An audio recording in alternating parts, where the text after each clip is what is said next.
Good evening, and thank you for joining me for Conversations with Taz. This is our weekly review. Well, weekend review, I should say. Now, the clip that I showed you at the beginning before I came on, there's new technology. There's a new app out called Angel Tech. And just quickly, it is a cloud-based live streaming location mapping and auto notification personal security system. Angel Tech is designed to keep you and your loved ones safer and more informed, and it helps you keep others more accountable for their actions. Angel Tech connects you to your loved ones when they need you the most. It enables your loved ones to show you what is happening to them in real time, immediately notifies you when it happens, and it shows you where they are at this critical moment. This allows you to come to their aid and or send help soonest.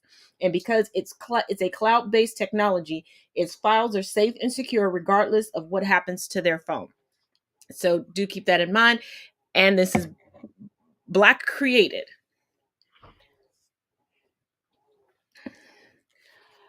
Also, before we get into anything else, we all know about the botched no-knock warrant that was executed in Louisville, Kentucky, which cost us the dear life of Breonna Taylor.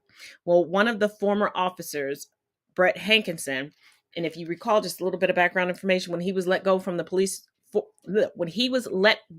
Louisville Metropolitan Police Department, the then chief delivered a scathing letter regarding his actions and his disappointment. Well, he withstood a trial regarding the bullets he shot in particular out of his gun that went through the wall into a neighboring apartment. There was a couple and their young, I believe 5 years old at the time, son in said apartment. He was found not guilty of wanton endangerment today. Just doesn't seem like anyone is going to be getting any justice anytime soon regarding this case.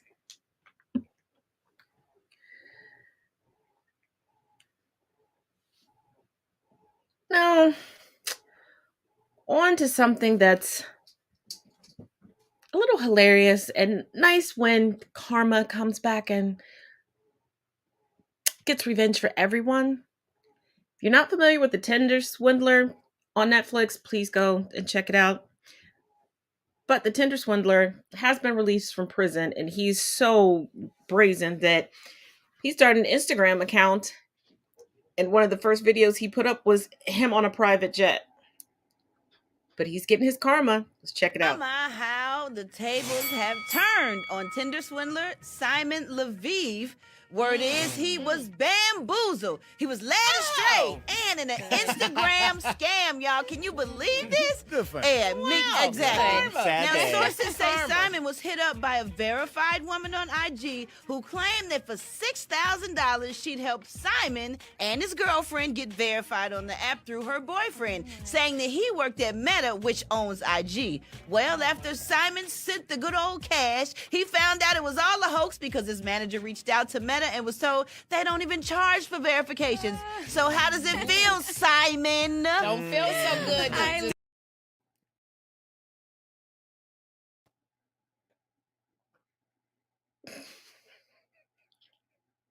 This brings me so much joy. Now I have my own take on the whole Tinder Swindler thing. Maybe we'll discuss it tomorrow. We'll see. But let's keep on trucking. Let's start with a few of the videos we did not have time to go through really in depth last night. So let's get into it. Finally, I could talk about the speech that Judge Ketanji Brown Jackson gave earlier today. Baby, I was ripping and running. I watched it, but I didn't get a chance to stop and talk. And so now, let's get into it. The lady gave us what we needed to see. I was so inspired and motivated and just like, Black boy joy, seeing the black girl of it all being nominated for the Supreme Court. I mean, what sis really did was showed us the intersectionality of being a woman, being a black woman, being a person who was told not to achieve more, not to try to apply for Harvard, which a good majority of us have definitely experienced that either overt oppression or that covert oppression in doubting whether you and your black skin can actually achieve greater heights. And sis brought it all there. Sis brought us and showed us the duality of being impacted by the criminal justice system, having a family member that got caught up in the drug trade, all while having a family member or family members that work in law enforcement. Girl say, I'm got to preempt those attacks because the people gonna try to say something about, her family member that got caught up in the drug trade and got a life sentence. But she said, oh, wait, no, ma'am, bam! Baby, we got people that work in law enforcement too, so what's good? Ooh, let me catch my breath. I was just so excited earlier. I was just like, yes, Katanji! Girl, let's go ahead and get this girl on the court.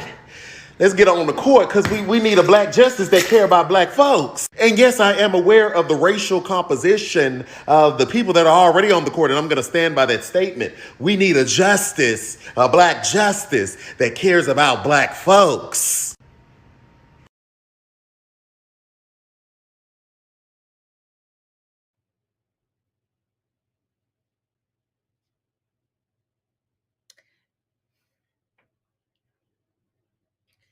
There was a period of time where I started off in college studying law. I changed because I realized my advocacy was elsewhere and my interest and passion was elsewhere. I felt that I could be an astonishing advocate for and to my community in other ways. I didn't want to have to deal with the red tape of the court system, and I didn't want to have to deal with the frustration and have to do things that I was uncomfortable with and against my moral compass in order to get to a place where I could just do what I wanted to do as an attorney and take who I wanted to take and be able to have a viable living. But when I tell you I have waited so long to see someone like me as SCOTUS,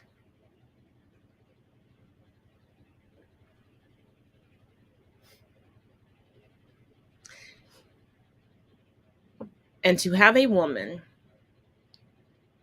who understands the intersectionality, have a woman with a non-whitewashed name, have a woman who stands 10 toes down in her truth to be that representation that's knocking right at the door.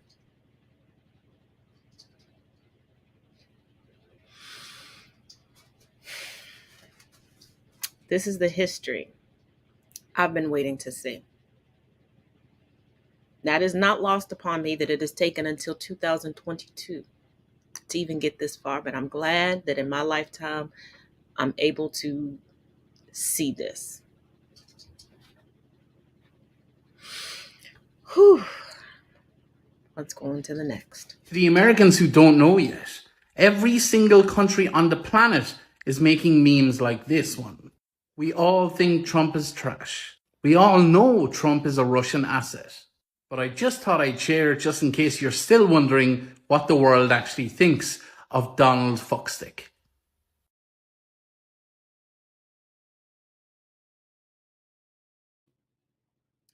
Yeah, because as much as the Trumplicans want to continue to push forth this narrative that Trump is the most respected around the world, he's the most made fun of. Nobody respects him except for his base. Like that is it. That is the beginning and the end. That is the alpha and omega of it all. That is it. That is it. And in my 40 plus years of living, I have never personally witnessed anyone worship and spend so much money on merch from a politician, and especially during a non-election year. Now, I've seen people donate a few dollars to get a bumper sticker, maybe even get a t-shirt of someone, things like that. I've seen people, get commemorative items should they actually attend the inauguration or things like that. Understandable things. But this, and then the constantly fighting to protect his honor and protect his reputation when he doesn't even do that for himself, because nobody is a better witness against Donald Trump than Donald Trump. He tells on himself every time he opens his mouth. Every single time. But hey, I guess everybody has their heroes. to wear this mask. I mean, please take it off. Honestly, it's not doing anything, and we got to stop with this COVID theater. So if you want to wear it, fine, but this is ridiculous. All right. Well, it's good to be at USF. Yeah, that's a full-on adult, a governor, a spouse to someone combating cancer, I believe, during a pandemic.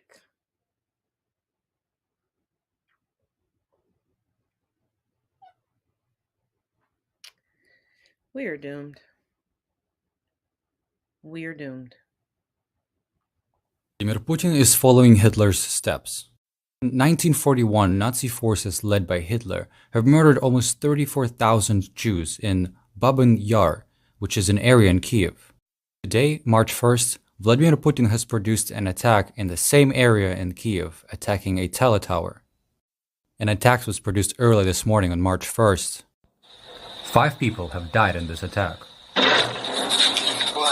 While many in the Ukrainian community have been comparing today's attack to that of 1941, the resemblance has also been noticed in the community of Nobel laureates.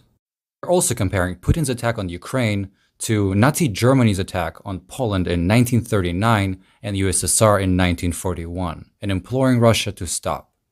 I can guarantee you that nobody is going to be talking about this in Russian media. If this video finds you, please share this as much as you can. We can make a difference. Russia is breaking its own law on media. Russian Senator Lyudmila Narusova has shared that she has been growing more and more suspicious of the information given to them at the Federal Council. A representative of the Ministry of Defense during the Federal Council sessions is telling senators that there are no casualties in the conflict with Ukraine. Some senators are finding it hard to believe. Senator Narusova is stating that she was not given a right to speak during the last session of the Council. In this article, she speaks about her concerns over the fact that only Russian state media channels are allowed to provide information to journalists. And according to her, that directly breaks the law of Russia on media. This law consists of 62 points, but we're looking at one specific one.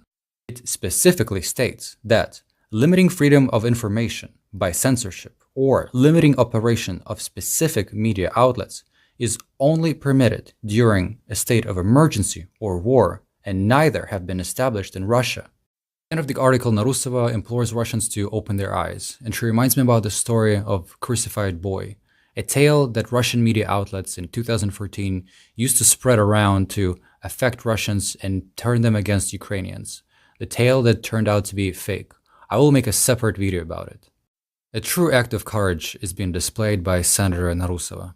She's speaking up in a state where spreading anti-regime ideas can get you prosecuted and can even get you 20 years of jail. Half Ukrainian, half Russian, born in Ukraine, live in the US. If this finds you, please share this as much as you can, like, interact with it. We can make a difference. Of all the characters in American history, one of the most villainous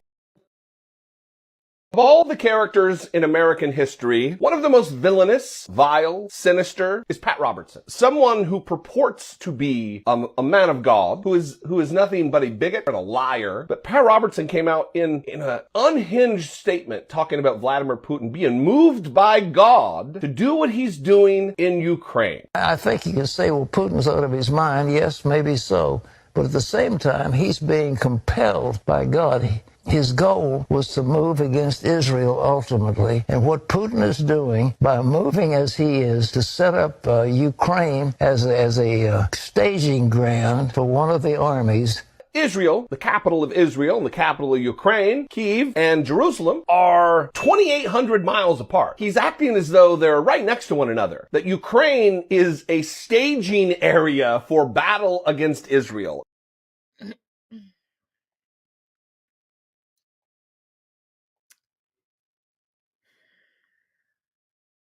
The United States is so riddled with deplorables, it's ridiculous. Now, for those that are still trying to be Putin sympathizers.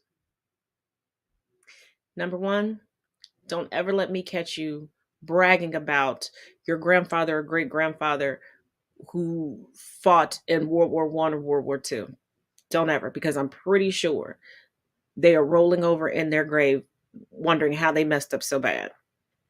Because it's bad enough that you all have an issue with the concept of Antifa, which stands for anti-fascism.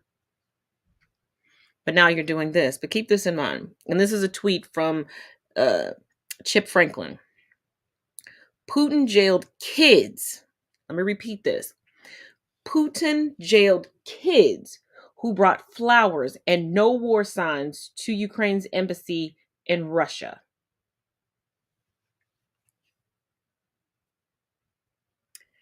And if you think every Russian is on board with these shenanigans, from Carlos E. Gates, here's a tweet. Breaking. A Russian businessman has placed a $1 million bounty on Vladimir Putin. The top 1% over in Russia right now are bleeding assets to the point where their net worths are losing commas. Let me run that back to you. They're losing commas. Russian troops are running out of fuel, are peacefully surrendering. They don't want to be in this war.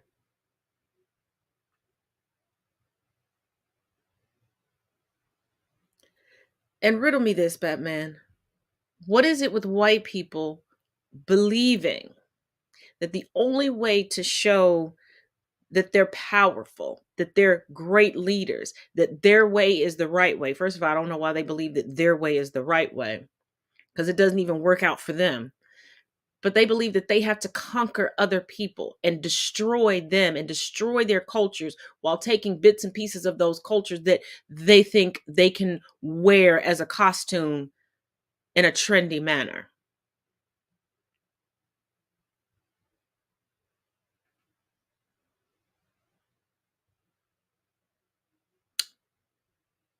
Because I believe that I harnessed and hold my own power as a Black woman. My power is not contingent upon belittling, taking down, conquering, and demolishing and destroying another person. Everything doesn't need to be colonized. Everything doesn't need to be taken by force. But I guess it's just their heritage. I guess it's just their culture. Well, let's keep going. Gruesome Facts You Didn't Know, Part 112. If you ever have kidney stones, simply take a ride on Thunder Mountain at Disney. In 2016, researchers took a model kidney on the ride to see if this rumor was actually true. They found that sitting in the back seat of the coaster would pass kidney stones 64% of the time. Sitting in the front, only about 17% of the time. This photo from the early 1900s shows two boys who were exposed to the same smallpox source. One was vaccinated, one wasn't. In 2007, at the age of only 38, Mark Bamber passed away from heart failure. To accommodate his 700-plus pound body, a special mahogany casket was made, which was nearly 8 feet long and 30 inches deep. At the time, there was no hearses that could accommodate a casket that large, so it had to be pulled by horse.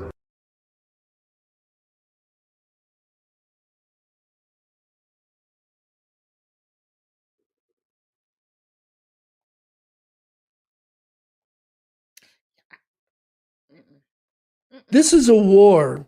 Whether Russia and the U.S. go to war, or whether, as Vanden Heuvel says, the U.S. will take on China, this is a war between slave masters, okay? This is nothing but modern-day slavery.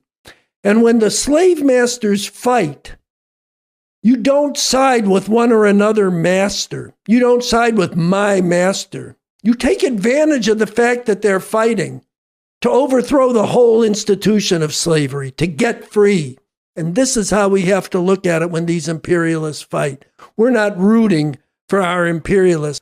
We are welcoming the defeat of these modern day slave masters in whatever they undertake. Okay? Because that is one step, or could be, if we do our work right, one step closer to being able to make a revolution to overthrow them altogether.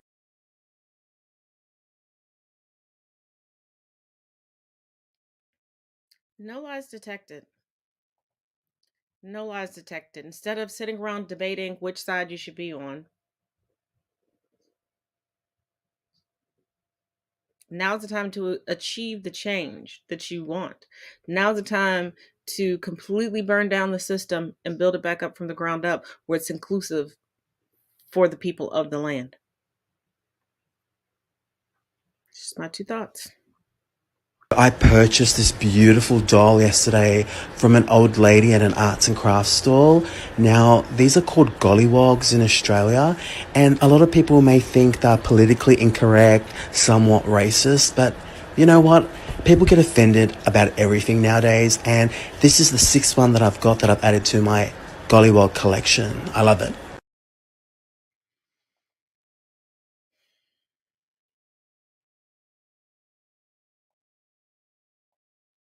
Racism is so accepted and so defended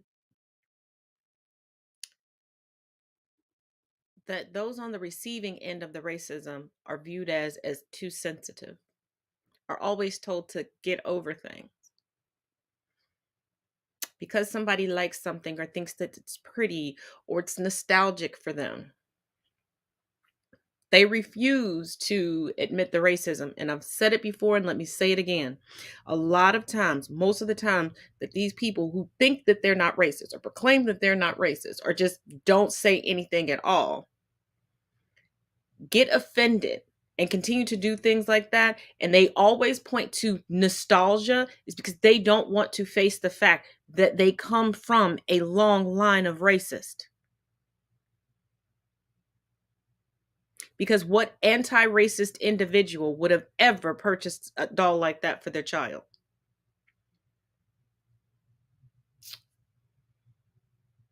I went.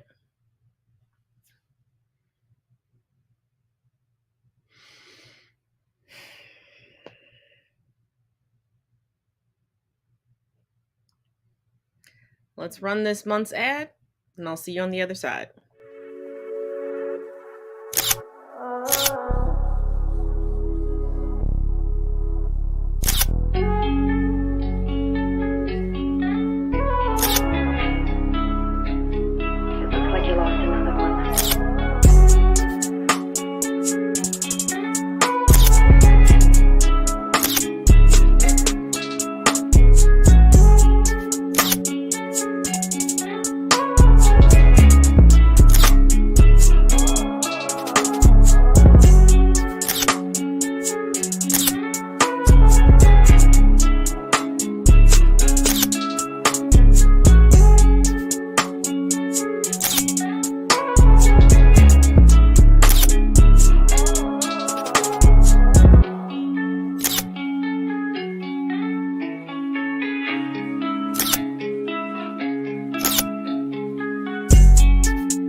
This next story is a bit of a doozy. if you're familiar with Kimora Lee Simmons, she's kind of my generation's version of Elizabeth Taylor. If you know, you know. If you don't, Google, Bing, Firefox, Yahoo, all free. But her estranged husband, Tim Lesner, is currently enthralled in a court case. So, Tim Lesner, 52, a former Goldman Sachs executive, testified that he had an affair with former client Rohana Rozan. Please excuse me if I mispronounced the name. Rozan, CEO of Misat Broadcast and former CEO of Astro Malaysia Holdings, allegedly blackmailed Lesner to buy her a $10 million home in London. Leisner said she threatened to expose his involvement in the Malaysia 1MDB corruption scandal if he did not buy her the home using the foreign fund. He added that their relationship was an open secret known by his boss.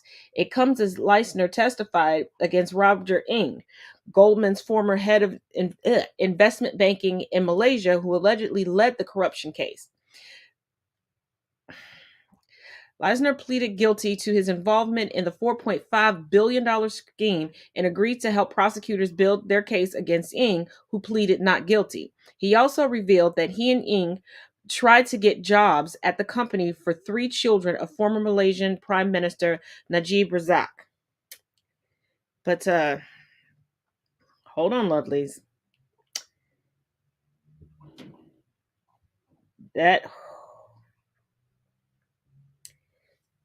That's not even the most juicy part of it, okay?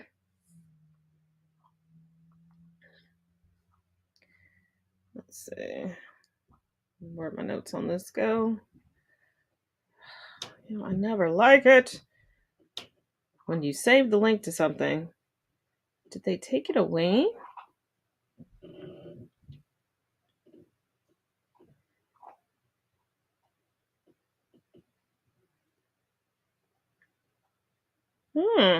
Interesting. Someone had the post removed. But, unfortunately for them, my screenshot faster than that. Kimora Lee Simmons' estranged husband, Tim Leisner, admitted to faking his divorce with Photoshop documents and all in order to marry her back in 2013. The former Goldman banker also revealed this wasn't his first rodeo swindling a woman into marriage while testifying as the star witness during his colleague Roger Ng's federal bribery trial. This man needed to cosplay a wealthy man so much that he swindled this woman, bamboozled her. Talk about lack of informed consent here, and even had a child with her, which we know Kimora's gonna pop out a kid with everybody that she gets married to.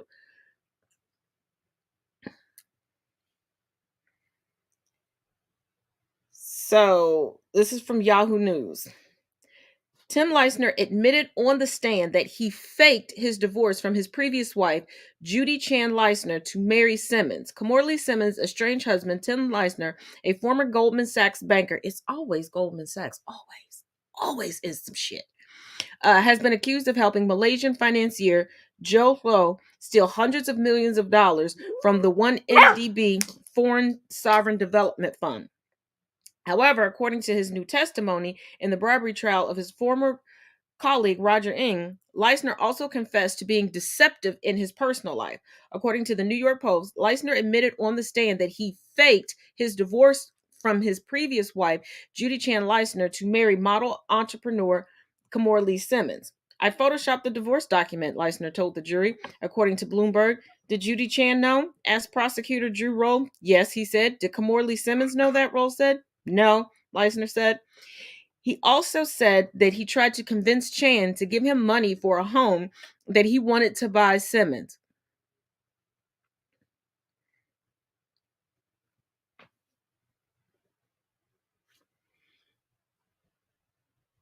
The other man, Cassidy, I swear.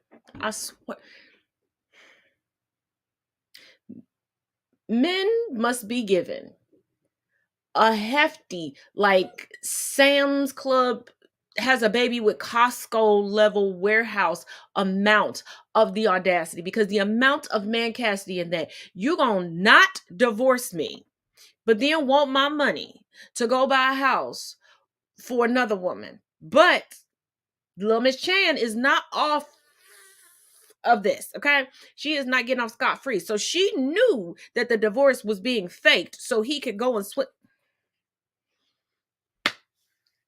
Whoo, the audacity.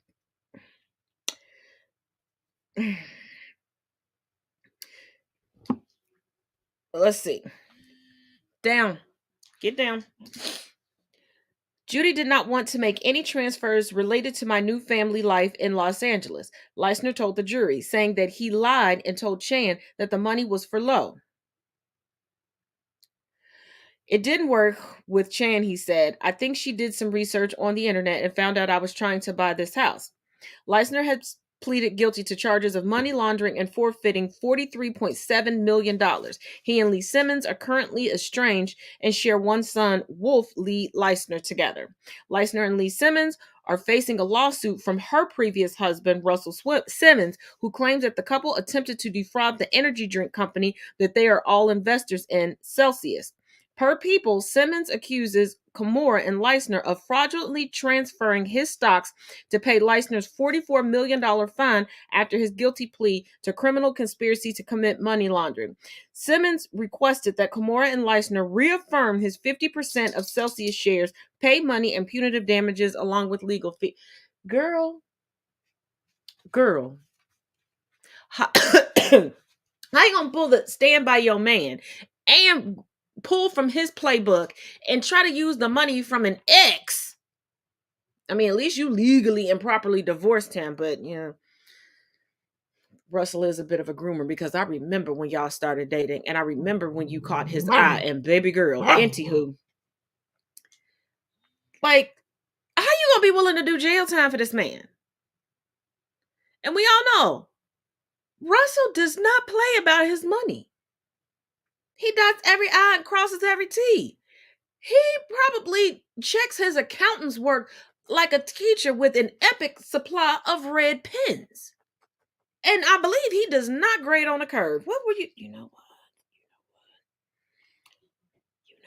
And now that it's all out in the open, now y'all estranged.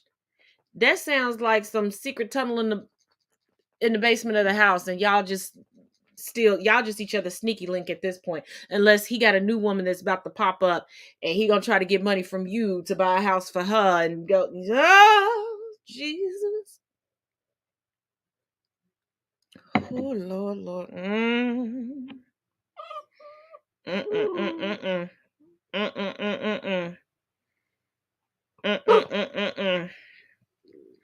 But in some good news, former Bachelor Colton Underwood is engaged to Jordan C. Brown after coming out last year. Congratulations. Hope you have a nice, long, prosperous, beautiful, fruitful marriage. And this is what we love to hear. This is what we love to hear. Now, I know some people are not feeling the Bel Air reboot because they're still nostalgic for the sitcom and yada, yada, yada. The following is not any spoiler alerts regarding the show, but I'm going to play this clip and we're going to talk about it. Let's go.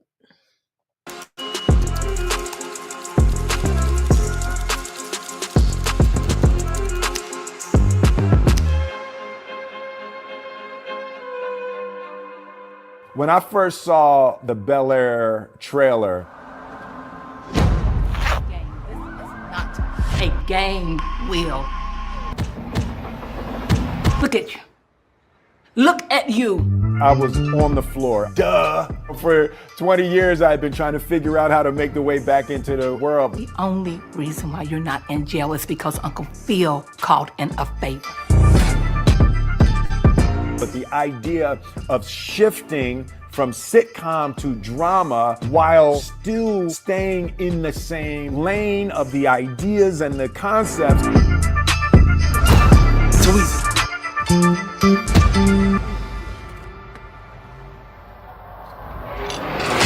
You throw this?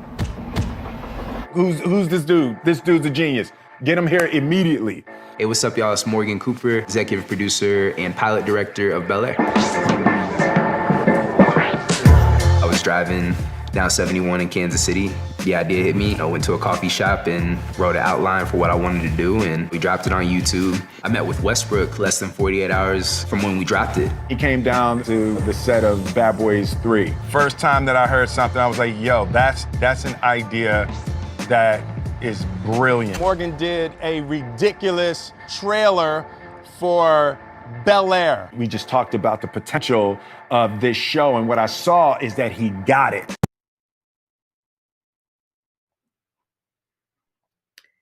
Here's the thing. I know a lot of people are like, oh no, it was a sitcom. It should stay a sitcom. We don't need this type of we don't need this type of reboot. If you're so nostalgic, really pay attention to the original Fresh Prince of Bel-Air. Even though it was a sitcom, a comedy, the Fresh Prince of Bel-Air dealt with a lot of heavy subjects within the Black community, within the intersectionality that occurs within the Black community. Having a wealthy family, a well-to-do family, living in a predominantly white community, and having a child that was from lower middle class upbringing, having to go to that side of the family and be acclimated, and his mother being selfless enough to protect her son and give him opportunities that she could not give him herself, and it not causing a rift in the family. This show should have been a drama the whole time. But when it originally aired, that wasn't the space. That wasn't the time. They weren't really ready to really truly NYPD our issues within the Black community. Just like as much as Blackish has tackled and talked about issues within and surrounding the Black community, they still had to do it very tongue-in-cheek. And I know some of you are upset because of your favorite characters and how they are being portrayed now, but you have to realize this isn't a stuck in time, we're going to redo it show. This is we've taken the original characters and put them in this new millennia, in this new decade, and trust and believe these characters will be doing these things in this day and time. You can't put them in 2022 with a 1992 mindset and a 1992 way of going through the world, because think about yourself. Do you react to things now today? Do you react to racism, microaggression, sexism, misogyny, and misogynoir? I don't know why I can't speak right now. The same way you did back then. There is a progression. Look at how you reacted to things as a teenager or early in your 20s, and look at this next generation in their teen years and in their adolescence and then their young adulthood. So you can't stifle it and go, oh, because I love the jokes from Will Smith, we need to bring that back. No, we have to continue to evolve and evolve all the way around, not just in the classroom, but in our artistry, in our entertainment.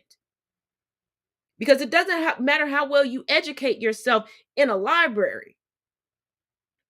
If everything that you want in front of your face is just feel good, make me laugh. Everything needs to challenge you. Where is the challenge?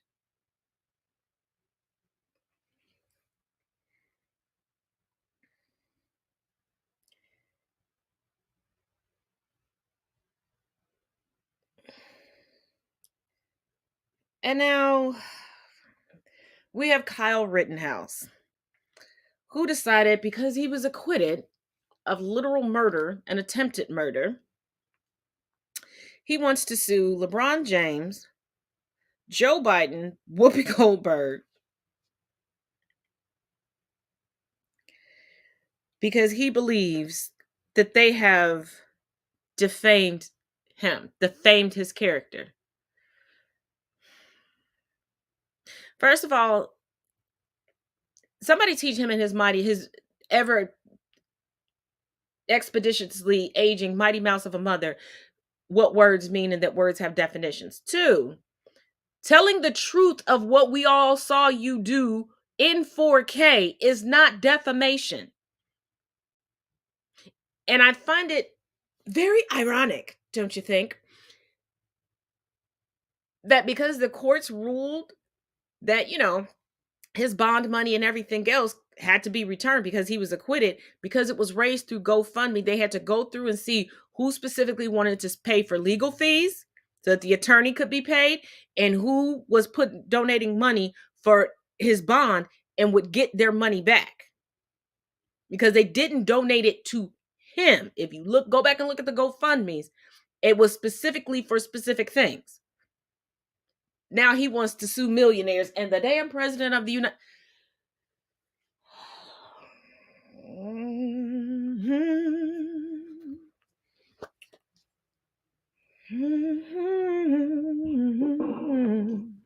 I guess.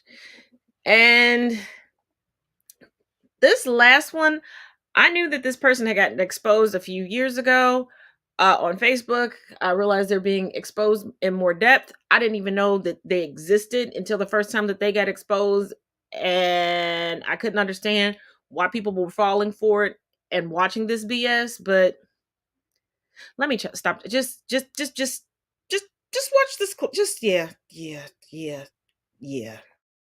Quan Millz is not black. Stop giving this person your money. I wouldn't be surprised if he was in the case. I'm not asking you, I'm telling you. Them Jones be sounding like when a pale person speaks AAVE badly. See, look, I'm a bird. This is a visual representation of what Quan Millz as a black person looks like to me. Pause this video and try to find a picture of Quan Millz online. I'll wait. Y'all don't want to hear me, you just want to dance. But I'm gonna give you the evidence though. I know you're freaking lying. Project Hold Dreams, bitch. Come on. Pregnant by my granddaddy's boyfriend. Church Hold Dreams. Who you fooling? Next. Granny thought next door. Bruh. Come on. This white hoe put raisins in the potato salad. This is not yo mama's on crack rock. This is not a black person. This nigga ate my fruit snacks. Ugly hoe dream. But the last one though, my bad white bitch. That's the last straw. I rest my case. If I meet this man, I swear to God, I'm tripping him on his Birkenstock. Because what is this? This hoe got roaches in her crib? Ooh, that's racist.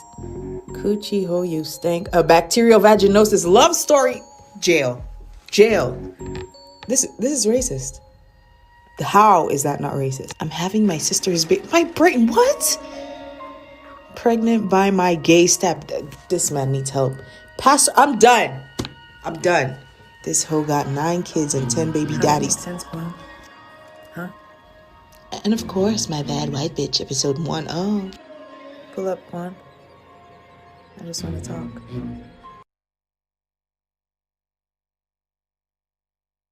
You know that author of those ghetto books? It'd be like, yo, coochie stank, whatever.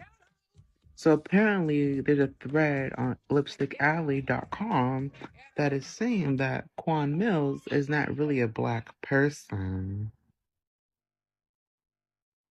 Pause to read this.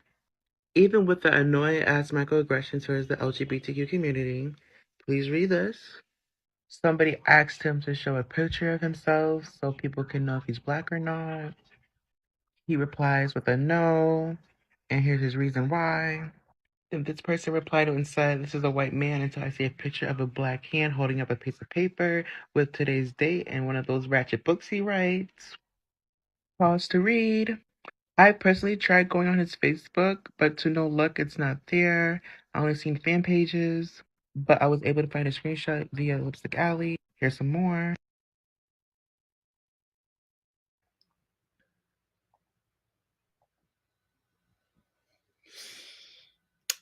Now,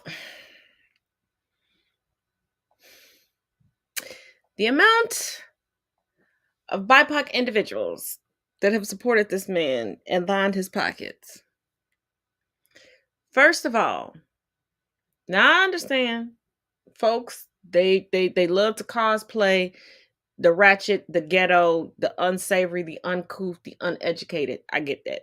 I get that some people get their entertainment from that. But even blaxploitation films didn't go as far as where this man went. Like, it was blatant and utter racism that he was profiting off of while mocking the community that has been paying his bills. And how did you look at any of these titles? How did you look at any of this cover art? How did you read this and not go, this is not a Black person? Because the most proper Black person ever, someone that does not code switch, because they do not and have never learned AAVE. Even if they sat down to write a book, it would not sound like that. And this time around, he got busted because we all know Facebook, aka Meta, has been making some changes where some part of your legal name has to be somewhere on your page or whatever.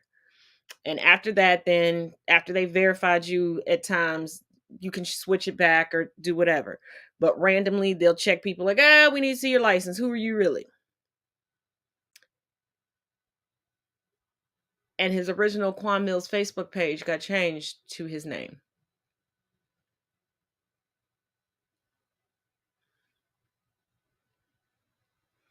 Like, now I've seen mostly white women, but there's some white men, I'm sorry, that will work hard to profit off of the Black community and literature. But they tend to go for empowerment or just status quo. And by status quo, I'm talking about, like, they'll basically plagiarize Good Times and put it into a book. Or plagiarize the Jeffersons or the Cosby Show, put it into a book. But Black people, we have to do better. Stop putting your money into minstrel shows and then wondering why we have to constantly fight for our lives every day. You make it so easy for racists to continue to be racist and use the same talking points against us because you perpetuate this shit. You spend your money on this shit. You think this shit is okay and fucking cute. All I know is I'm tired. I'm sick and I'm tired, and I'm sick of being sick and tired. But it is what it is. I'll see you all tomorrow for Freeform Fridays. We'll have some blonde reacts. There are a couple of topics that people have DM'd me about. Let me see how comfortable my co-hosts are with that and see if I can properly research it, because these are things I'm just finding out about, I guess, that are taking place on the internet, and I don't want to speak out of turn, and I don't want to speak because I don't know the time frames and timelines of anything, because people are just kind of like, oh, what do you think about this? Because this is attached to this. If I don't have my ducks in a row, my P's and Q's, I don't want to talk about, and I'm not talking about specific situations. People have specifically asked me questions about views on certain types of relationships. But I'm not going to speak on it unless I can pin down a timeline to explain how that relationship would work within that timeline and what's appropriate and what's not. But as always, each one teach one, each one reach one. Be blessed, share this with a friend, and bring somebody with you next time. We out here.